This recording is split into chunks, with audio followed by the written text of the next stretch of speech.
Do you guys know how energetic attachment happens?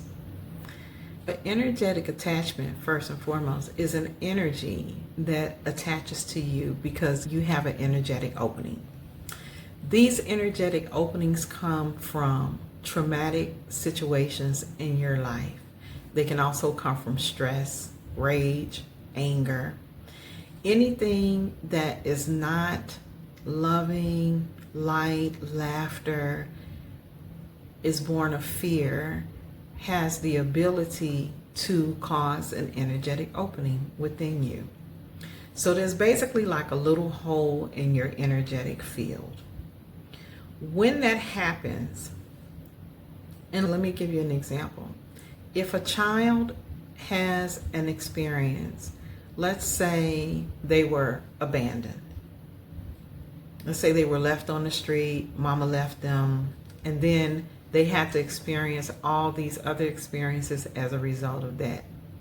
That initial trauma created an opening. And if they experienced additional traumas after that, the opening got larger.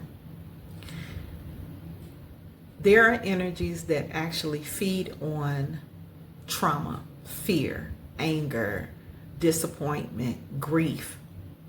And when you're vibrating with that emotion, then energies can attach to you. When these energies come in, there can be a distinct or noticeable change within a person, or it can be subtle. It can be confined to you, whereas you may start hearing another voice in your head. You might hear, you should do this, you should do that. If you do this, then I'll do this for you. It can sound like that. These attachments, in order for you to allow them to feed on your energy, they'll offer you something. I've had clients where one young lady, she was lacking sexual gratification. So she wound up having orgasms, and she said she felt powerful. I've seen another client also who said they felt powerful. I've seen clients who were stronger.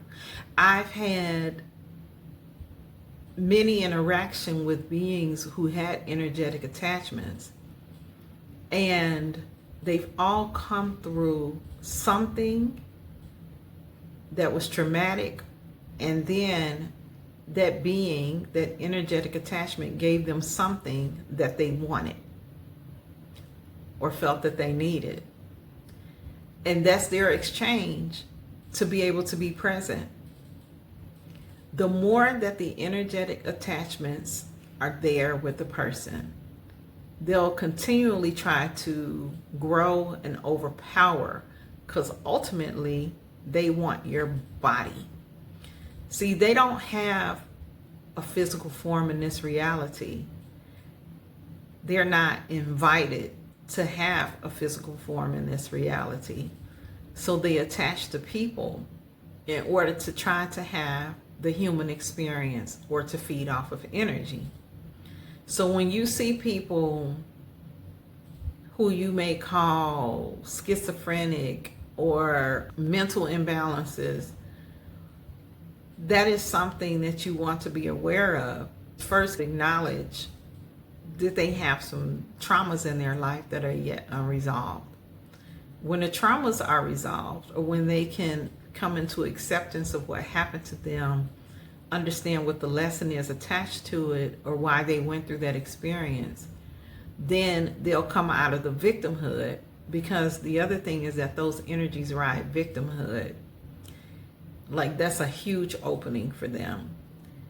Once they close that up, then the energy won't have a frequency within that person that they can relate to, so they can dissolve. More importantly, the person who has the attachment has to be willing to let them go. If they're unwilling to let the attachment go, which I've witnessed over and over again, after doing exorcisms, the people invite the energies right back because they feel empty, because there's a void within them where that energy was taking up space, which they actually can fill that with something positive, with more love. They feel like they lost something and they feel incomplete, so they'll invite it back. For any exorcism to work, for any change to work, the person always has to be willing to accept that change or go through the process of transforming, becoming a newer version of themselves. So just keep that in mind. Peace.